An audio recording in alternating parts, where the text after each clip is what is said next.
October 2న Dasara రాబోతుంది. దేవీ నవరాత్రులు. ఈ దేవీ నవరాత్రుల సందర్భంగా పూజా విధానం ఎలా ఉండాలి? అసలు దీని యొక్క విశిష్టత గురించి చెప్తారా గురుగారు? ఈ సంవత్సరం సెప్టెంబర్ 22 నుంచి మొదలుపెట్టి అక్టోబర్ 2 వరకు ఈసారి 11 రోజులు వస్తున్నది. ఎందుకంటే తిథుల యొక్క హెచ్చుతగ్గులు ఉండడం వల్ల 4 రాత్రులు అంటే అమ్మవారికి చాలా స్పెషల్ ఇష్టం. అమ్మవారికి 4 మాసములలో వచ్చే మొదటి 9 రోజుల్ని నవరాత్రులు అంటారు. ఆ 4 రాత్రులు ఇష్టం. అవి ఏమిటి? ఆశ్వినే మధుమాసే వా తపోమాసే శుచౌ తథా చతుర్షు నవరాత్రేషు విశేషాత్ ఫలదాయకం.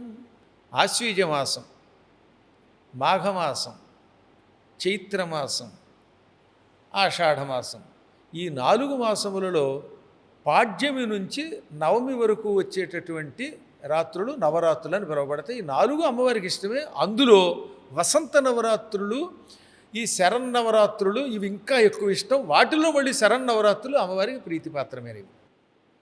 ఆ కాలంలో అనగా ఆశ్వీజ మాసంలో శుక్లపక్షంలో పాడ్యమి మొదలుకొని నవమి వరకు 9 రోజులు అమ్మవారిని ఉపాసన చెయ్యాలి. కారణం కూడా తెలుస్తూనే ఉంటుంది మనకి. అందులో భాద్రపద మాసం వరకు వర్షాలు కదా, ఈ వర్షాల్లో బ్యాక్టీరియా పెరుగుతుంది, రోగాలు పెరిగేవి. ఈ రోగాల నుంచి విముక్తి పొందడానికి అమ్మవారి ఉపాసన అనే పేరుతోటి ఒక ఆయుర్వేద వైద్యం ఇచ్చారు మనకి. వేప మండలు, పసుపు కుంకుమలతో పూజించడం. పసుపు కుంకాలు ఆరోగ్యాలు, కెమికల్స్ కాకుండా ఒరిజినల్గా. ఈ కాలంలో చదివే మంత్రములు, నైవేద్యములు. మంత్రమేమో పాపాన్ని తొలగిస్తుంది, ఆహారం శరీరానికి పుష్టిని కలిగిస్తుంది. ఈ రకంగా ఇటు మంత్రము ఇటు తంత్రముతో కూడినటువంటి 9 రాత్రులు ఏర్పాటు చేశారు. రేపటి నుంచి నేను అమ్మవారిని ఉపాసిస్తున్నాను, నవరాత్రి దీక్ష తీసుకుంటున్నాను అని సంకల్పించాలి. పాడ్యమి నాడు పొద్దున్నే పవిత్రంగా హాయిగా శుచిగా స్నానం చేయాలి. స్త్రీవాత పురుష, స్త్రీ లేక పురుషుడు, ఏ ఆశ్రమం వాళ్ళైనా 4 ఆశ్రమాలు. అసలు మన కులాలు లేవండోయి, కులాలు వీళ్ళు తర్వాత సృష్టించారు. కానీ మనకు 4 ఆశ్రమాలు, బ్రాహ్మణ, క్షత్రియ, వైశ్య, శూద్రులు. వీళ్ళలో ఎవరైనా సరే దీక్ష స్వీకరించవచ్చు. వీళ్ళు ఒక చేతికి పూజించినటువంటి ఒక కంకణం ధరిస్తారు. ఆ రోజు నుంచి కంకణం ధరిస్తే ఈ జాతాశోచ మృతాశోచాలు, ఇంట్లో ఎవరైనా పురుడు పుణ్యాల వల్ల కానీ లేక ఎవరైనా చచ్చిపోయినా ఈ మైలు ఈ 9 రోజులు దీక్షలో ఉన్నవాటిని అంటాం. ఇలా దీక్షా కంకణ ధారణ చేసి ఇంట్లో పీఠం పెట్టుకుని ఓ పూజామందిరమో లేకపోతే హాల్లోనూ ఓ మండపం వేసుకుని ఆ మండపంలో కలశం పెట్టుకుని అర్చన చేసుకోవాలి. లేదా ఇలా మాలాంటి గురువుల పీఠాలకు వెళ్ళిపోయి అక్కడే ఉండి 9 రోజులు అర్చన చేయాలి. రోజు ఒక్కొక్క అలంకారం చేసుకుంటూ లలితా సహస్రనామం, దుర్గా సహస్రనామము, ఏదో ఒక సహస్రనామము, కుదరకపోతే అష్టోత్తర శతనామాలతో అమ్మని పూజించాలి. ఏ రోజుకి ఏ నైవేద్యం అనేది దేవీ భాగవతంలో చెప్పారు. 9 రోజుల్లో వాటిలో తోచినటువంటి నైవేద్యం పెట్టవచ్చు. వాటిల్లో మనకు తోచిన నివేదనలు చేసుకోమన్నారు తప్ప అప్పు చేసి చేయమనలేదు. పాయసాన్నము, గుడాన్నం అంటే బెల్లంతో వండిన అన్నం, దాన్నే కొంతమంది చక్కెర పొంగల్ అంటారు. చక్కెర బదులుగా పంచదార బదులుగా బెల్లం వేస్తే గుడాన్నం అంటారు. పులిహార, హరిద్రాన్నం, తర్వాత కట్టు పొంగలి, పెసరపప్పు మొదలైన వాటిని వేసి తయారు చేసేది. కేవలం పెసరపప్పుతో వండితే ముద్గౌదనం. వీటిల్లో ఏదో ఒక అన్నం వండి నివేదన చేయండి. ఆ నివేదన దేవతలకు పెట్టి వీళ్ళు తినమన్నారు. ఈ కాలంలో సాధ్యమైనంత వరకు కోపాలు, తాపాలు, ఈ లోభాలు ఇటువంటి వాటిని విడిచిపెట్టాలి. అనవసరంగా ఎవరితో తగాదా పడకూడదు. నియమాలు కూడా వాళ్ళ ఓపికను బట్టి నేల మీద పడుకోవడం, అమ్మని పూజించడం, ఒంటిపూట భోజనం చేయడం, ఆరోగ్యాన్ని బట్టి చేయమన్నారు. తలకి స్నానం చేస్తే పడుతుంది అనుకుంటే తలారా స్నానం చేయొచ్చు, పడకపోతే శిరస్నానం చేయకపోయినా వీలుని బట్టి చేసినా దోషం లేదు. ఈ కాలంలో అమ్మవారి చరిత్ర, మహిషాసురమర్దనం చేసిన ఘట్టం, శుంభనిశుంభుల్ని చంపిన కథ, దుర్గముడు అని ఒక రాక్షసుడు ఉన్నాడు. వాడిని చంపడం వల్ల అమ్మకి దుర్గా అని పేరు వచ్చింది. ఆ కథ ఈ కాలంలో వినాలి. అసలు దుర్గాష్టమి అంటే చాలామందికి అర్థం అవుతుంది అదే. పూర్వం హిరణ్యాక్షుడి యొక్క వంశంలో రురువు అని ఒకడు పుట్టాడు. హిరణ్యాక్షుడి మనవడు వాడు. హిరణ్యకశిపుల పేరు ఉన్నారుగా, అందులో హిరణ్యాక్షుడి మనవడి పేరు రురువు.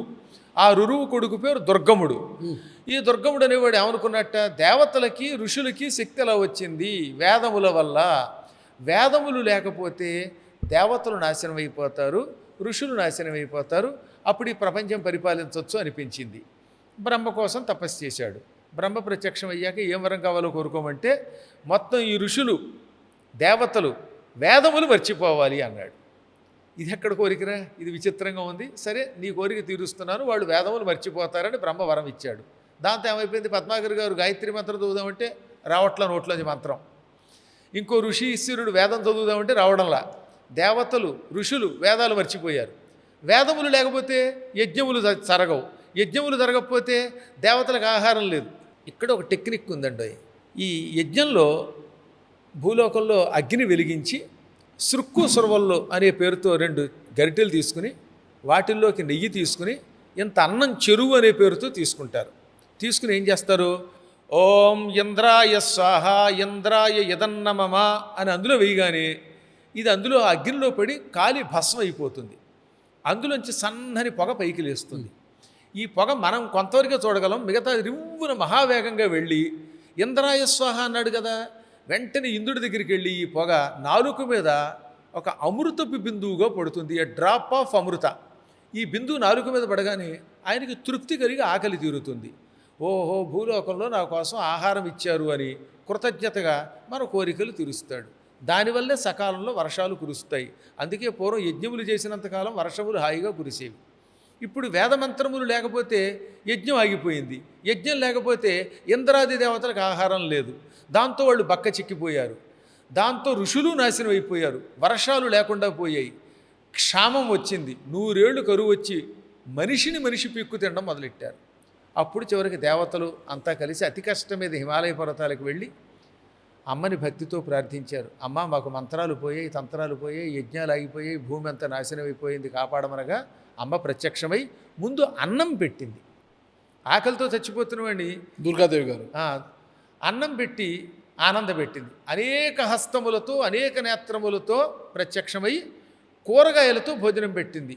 శాకము అంటే కూర, కూరలతో అన్నం పెట్టడం వల్ల అప్పటి నుంచి శాకంభరి అని అమ్మకి పేరు వచ్చింది. అలా అన్నం పెట్టాక, నాయన మీకేం కోరిక ఉంది అంటే, దుర్గముడు బతికున్నంత వరకు మా వేదములు మాకు ఉండవు, అవి లేకపోతే యజ్ఞములు ఉండవు, యజ్ఞములు లేకపోతే దేవతలకు ఆహారం ఉండదు, వాళ్ళు వర్షం కురిపించరు, ఈ కరువు తీరదు, కాబట్టి వాడిని చంపి మళ్ళీ మా వేదాలు మాకు ఇప్పించమన్నారు.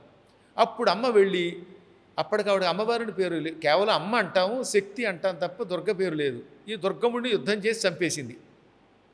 దుర్గమాసుర హంత్రీత్వాత్ దేవి దుర్గేతి కథ్యతే.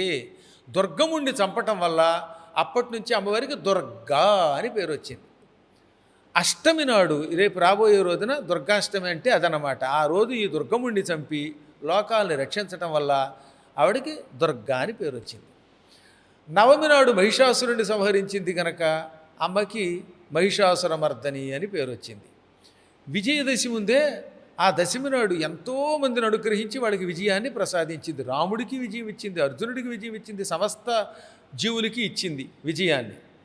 కానీ చాలామంది విజయదశమి నాడు ఏదో పాండవులు వెళ్ళి ఆయుధాలు తెచ్చుకున్నారన్నారు, అది ఉట్టి అబద్ధం. అది జమ్మి చెట్టు దగ్గరికి వెళ్ళి తెచ్చుకోవడం, జమ్మి చెట్టు దగ్గరికి వెళ్ళిన ఆయుధాలు తెచ్చుకున్నారు, కానీ అది విజయదశమి అనేది భారతంలో లేదు. మరి జమ్మాకు తీసుకొచ్చి మన వాళ్ళు పెద్దల చేతుల్లో పెట్టి కాళ్ళు మొక్కడము ఈ సాంప్రదాయం చెబుతాను, ఇది అవనవాడి ముందు.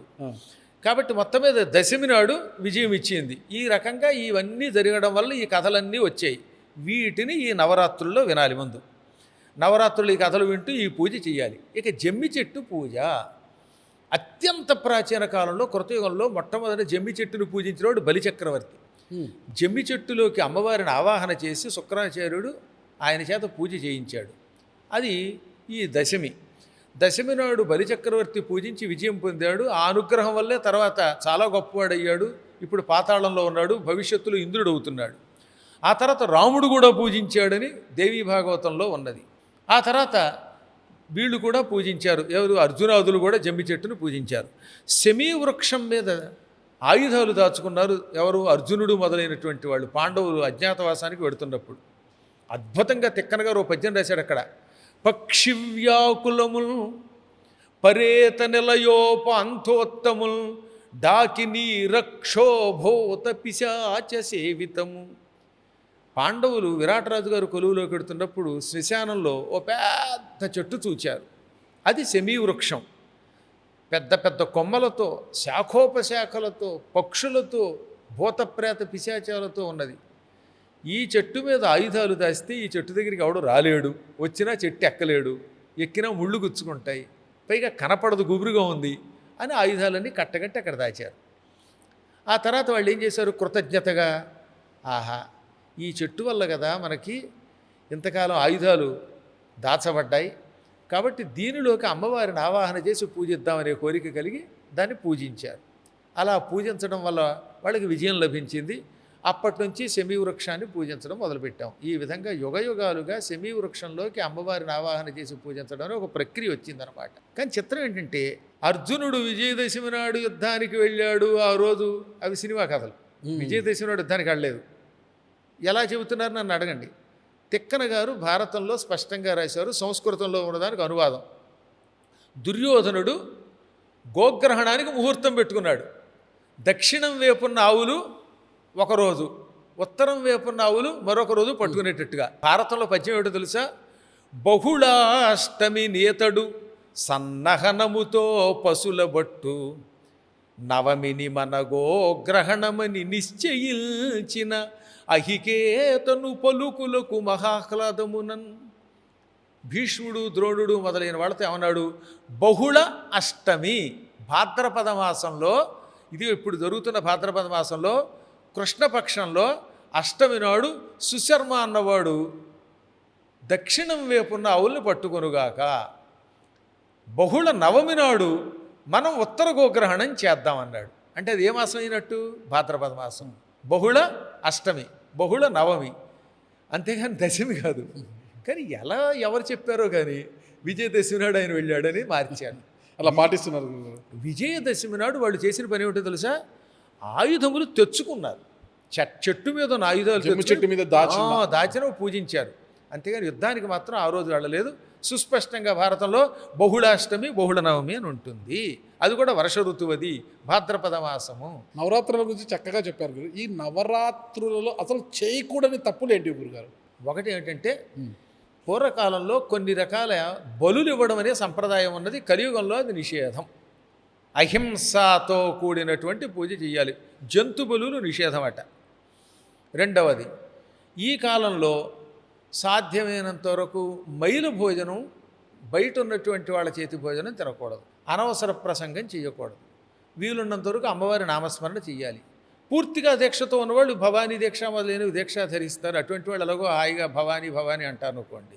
దొంగతనము, మద్యపానము ఇటువంటివి ఈ కాలంలో నిషేధం. సాధ్యమైనంత సాధారణంగా అందరికీ తెలుసున్న నియమాలే. బ్రహ్మచర్య దీక్ష ఈ 9 రోజులు పాటించవలెను. ఆలయంలో ప్రదక్షిణలు చేస్తే ఎక్కువ ఫలితం.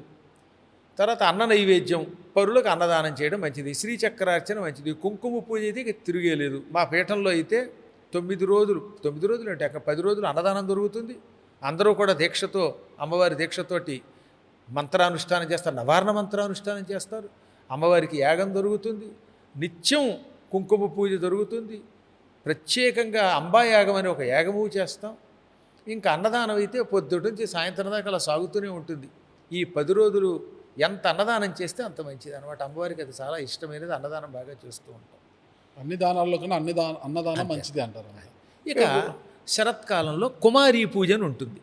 అంటే 11 ఏళ్ళు లోపున్న పిల్లలు, 10 ఏళ్ళు నిండకుండా, 10 ఏళ్ళు నిండి 11 లోపు ఉండేటటువంటి పిల్లలకి పూజ చేసే కార్యక్రమం, దాన్ని కుమారీ పూజ అంటారు. పిల్లల్ని కుర్చీలో కూర్చోబెట్టి కాళ్ళకి పసుపు పూసి కుంకుమలు పూసి వాళ్ళు కట్టుకునే బట్టలు ఇచ్చి వాళ్ళనే అమ్మవారి కింద భావించి పూజించే అద్భుతమైన కార్యక్రమం. పసిపాపల్లో కల్మషం ఉండదు కదా, అందుకని వాళ్ళని పూజించే కార్యక్రమం కుమారీ పూజ. అది చాలా మంచిది ఈ కాలంలో. ముత్తైదువుల పూజ, సువాసిని పూజ. సువాసిని అనగా భర్త కలిగిన స్త్రీ. వాళ్ళని పూజించే సంప్రదాయం ఉన్నది. గాజులు అవి ఇవ్వడం, బట్టలు ఇవ్వడం, వాళ్ళకి అన్నం పెట్టడం, వాళ్ళని పూజించడం, ఈ సువాసిని పూజ ఉన్నది. అది కూడా ఈ శరత్కాలంలో చేయాలి. 9 రోజుల పాటు దేవీ భాగవతాన్ని 18,000 శ్లోకాలతో కూడిందని పారాయణ చేయాలి. ఈ పారాయణ ఫలితం యజ్ఞ రూపంలో ప్రజలకు అందివ్వాలి. ఇవన్నీ కూడా ఈ దీంట్లో ఒక భాగాలు.